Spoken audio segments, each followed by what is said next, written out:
भारत की राजनीति में दो तरह के लोग होते हैं, जो खुद चुनाव लड़ते हैं और दूसरे जो तय करते हैं कि चुनाव जीतेगा कौन। लेकिन आज की कहानी एक ऐसे आदमी की है जो सालों तक पर्दे के पीछे रहकर देश के सबसे बड़े नेताओं की किस्मत लिखता रहा। नरेंद्र मोदी, ममता बनर्जी, नीतीश कुमार, अरविंद केजरीवाल, जगन मोहन रेड्डी, इन सब की जीत में कभी न कभी उसका नाम जुड़ा। लेकिन फिर अचानक जिस आदमी ने नरेंद्र मोदी को गुजरात से दिल्ली की सत्ता तक पहुंचाने के लिए बड़ी भूमिका अदा की, जिस शख्स ने 2014 लोकसभा चुनाव में बीजेपी के लिए रणनीति तैयार की, वही आदमी कैसे बीजेपी का सबसे मुखर आलोचक बन गया। कैसे उस आदमी ने नरेंद्र मोदी के विरोधी दलों को बताया कि बीजेपी को हराया जा सकता है। नमस्कार दोस्तों, मैं हूं आपके साथ रोशन। आज हम बात करेंगे किंग मेकर से किंग बनने की राह पर निकले प्रशांत किशोर के बारे में।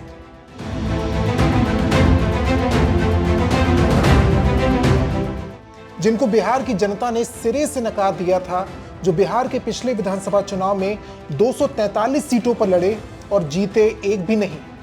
कहा गया कि बिहार ने प्रशांत किशोर की राजनीति और रणनीति दोनों का जो चैप्टर है हमेशा के लिए क्लोज कर दिया है। लेकिन एक बात याद रखिए, ई बिहार है बाबू। जब जब आपको लगता है कि बिहार को आप समझ चुके हैं, बिहार आपको झटका देता है। जब जब आपको लगता है कि आप बिहार को समझ गए हैं, बिहार आपको झटका देता है। बांकीपुर से बीजेपी की हार और प्रशांत किशोर की जीत के बहुत बड़े मायने हैं। इस पर आगे बात करेंगे। पहले बात करते हैं सिर्फ प्रशांत किशोर की। सवाल सिर्फ इतना नहीं है कि प्रशांत किशोर हैं कौन, सवाल यह है कि आखिर यूएन का एक अधिकारी भारत का सबसे चर्चित चुनावी रणनीतिकार कैसे बना। और एक बात और, जिसने दूसरों को जिताया, क्या वो खुद राजनीति देश की बदल सकता है। आज की कहानी वहीं से शुरू करते हैं जहां शायद बहुत कम लोग पहुंचे होंगे या जानते होंगे। साल था 2011। उस समय भारत की राजनीति में प्रशांत किशोर कोई बड़ा नाम नहीं थे। ना वो सांसद थे, ना वो विधायक थे, ना किसी पार्टी के नेता थे, बल्कि वो संयुक्त राष्ट्र यानी यूएन के साथ सार्वजनिक स्वास्थ्य के क्षेत्र में काम कर रहे थे। राजनीति से उनका कोई रिश्ता नहीं था। लेकिन फिर उन्होंने गुजरात में कुपोषण और स्वास्थ्य से जुड़ी एक रिपोर्ट तैयार की। यही रिपोर्ट उन्हें उस व्यक्ति तक लेकर पहुंची जो उस समय गुजरात के सीएम थे, नरेंद्र मोदी।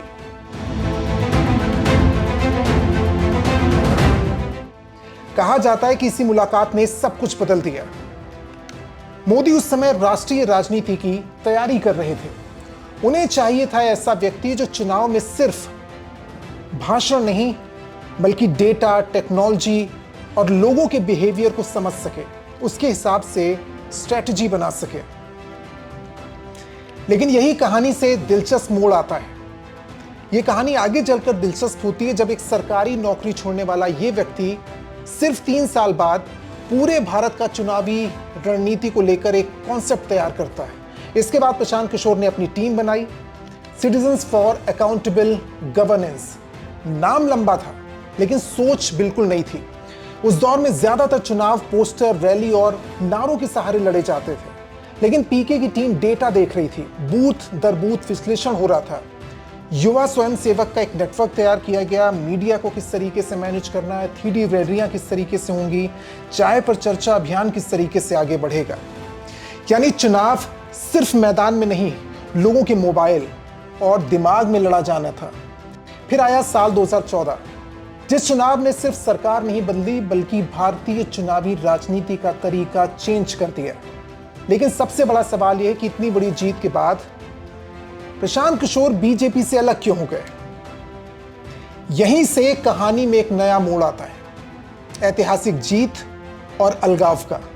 2014 में भारतीय जनता पार्टी को अपने दम पर पूर्ण बहुमत हासिल होता है।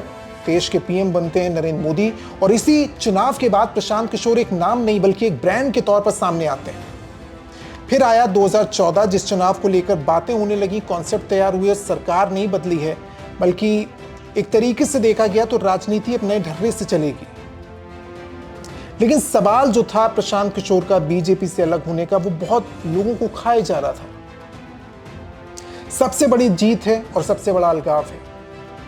भारतीय राजनीति का शायद ऐतिहासिक चुनाव। भारतीय जनता पार्टी को अपने दम पर पूर्ण बहुमत तो मिल गया, लेकिन सवाल ये उठ रहा था कि जिस तरीके का कॉन्सेप्ट तैयार किया गया, जिस तरह की रणनीति तैयार की गई है, क्या प्रशांत किशोर अब किसी भी पार्टी को जिता सकते हैं, या प्रशांत किशोर क्या करेंगे?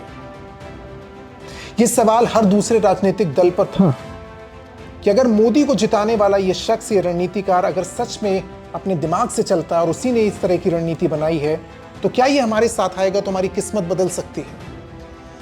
और यहीं से शुरू हुआ पीके का दूसरा अध्याय। लेकिन कहानी में पहला ट्विस्ट यहीं से आया। आपने कभी सोचा इतनी बड़ी जीत के बाद भी प्रशांत किशोर बीजेपी के साथ क्यों नहीं रहे? दोनों की जोड़ी इतनी कामयाब थी तो अलग कैसे हो गए? इसका कोई एक सीधा आधिकारिक जवाब तो नहीं है, लेकिन राजनीतिक जानकार मानते हैं। कुछ उस तरह की रिपोर्ट सामने आई। कुछ लोगों का मानना था कि 2014 के बाद बीजेपी के पास अपनी चुनावी रणनीति मशीनरी तैयार हो चुकी थी। पार्टी को अब बाहरी किसी स्ट्रेटजिस्ट की जरूरत नहीं थी जैसे पहले थी। वहीं दूसरी तरफ ऐसा भी नहीं था कि प्रशांत किशोर के पास ऑप्शंस कम हो। एक सलाहकार बनकर वो सामने आना चाहते थे। हालांकि वो सरकार में कोई नीति या संगठन के स्तर की भूमिका चाहते थे। तो दोनों अलग अलग तरीके से देख रहे थे और यहीं से शुरू हुआ पीके का अलग रास्ता। जिस व्यक्ति ने मोदी को जिताने में बड़ी भूमिका अदा की, वो बीजेपी को छोड़ दे तो जाएगा कहां? ये सवाल था। इसका जवाब आया बिहार से।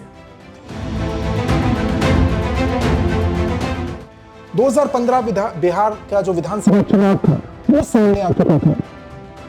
पीएम मोदी एक तरफ और दूसरी तरफ नीतीश कुमार, जो उस समय अलग थे। महागठबंधन हुआ। चुनाव में प्रशांत किशोर पहली बार बीजेपी के खिलाफ रणनीति बना रहे थे। चुनाव हुआ, नतीजे आए और महागठबंधन ने जीत दर्ज की। यही वो पल था जब लोगों ने पहली बार महसूस किया कि पीके सिर्फ मोदी के रणनीतिकार नहीं थे, पीके जीत के रणनीतिकार थे।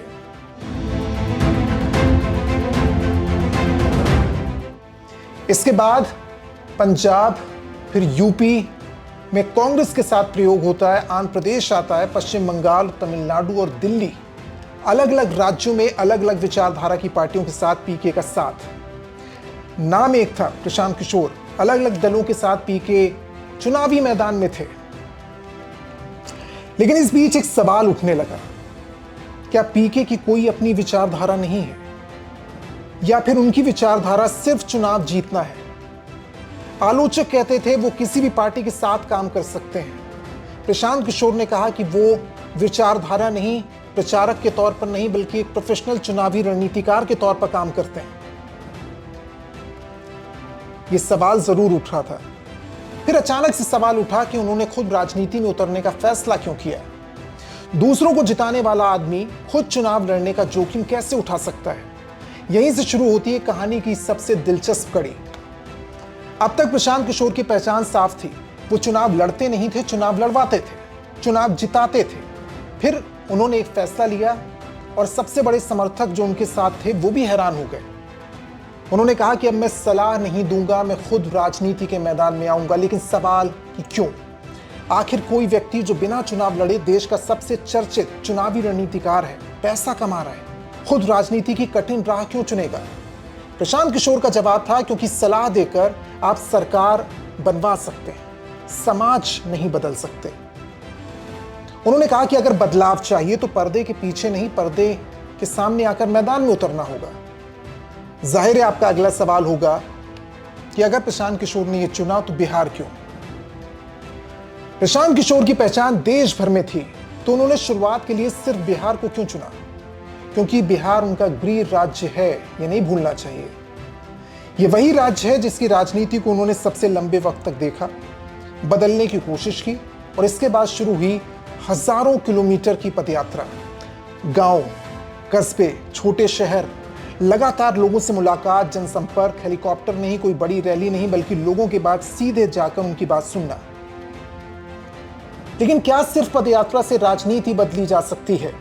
सच यह है कि भारतीय राजनीति में भीड़ जुटाना और वोट जुटाना दोनों अलग बातें हैं, और यही चुनौती है प्रशांत किशोर के सामने। इसी दौरान उन्होंने अपने राजनीतिक अभियान में एक संगठन के रूप में इसे नाम दिया, जनस्वराज।